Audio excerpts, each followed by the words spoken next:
পরিচিত এমপি মহোদয় বিরল বোচাগঞ্জের আলাজ সাদিকিয়া চৌধুরী পিনাক সাহেব কিছুক্ষণ আগে বক্তব্য রেখেছেন।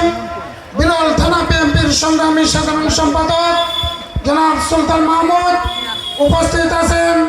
থানা বিএনপির সম্পাদক মন্ডলীর সকল অঙ্গ সংগঠনের নেতৃবৃন্দ এবং আমার প্রাণপ্রিয় 12টি ইউনিয়নের সম্মানিত শ্রমিক বন্ধু, প্রথমে আমি জানাই সালাম, আসসালামু আলাইকুম। হিন্দুবাদের প্রতি আদাব, অন্যান্য জাতির প্রতি আন্তরিক শুভেচ্ছা।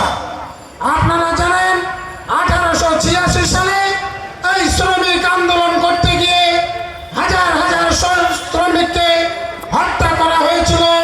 তাদের দাবি ছিল একটাই, তারা ডিউটি করবে মাত্র 8 ঘন্টা। তারা যারা কলকারখানার মালিক তারা 8 ঘন্টার পরিবর্তে 18 ঘন্টা ডিউটি করার চেষ্টা করেছিল।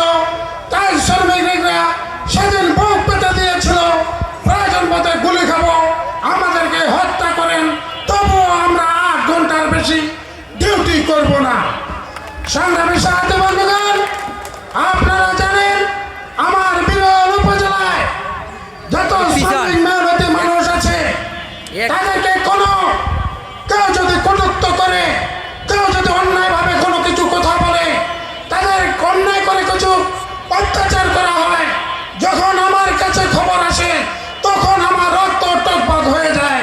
কারণ আমি একজন শ্রমিক থেকে মেহনতি মানুষের পাশের মানুষ, তাদের আমি আগলে ধরে রাখার সবসময় চেষ্টা করি। প্রায় 25 থেকে 30 বছর আমি শ্রমিকদের সঙ্গে আন্দোলন সংগ্রামের একত্রতা ঘোষণা করে কাজ করে যাওয়ার চেষ্টা করেছি। আজকে মে দিবস যে আয়োজন করা হয়েছে বিরল থানা পৌর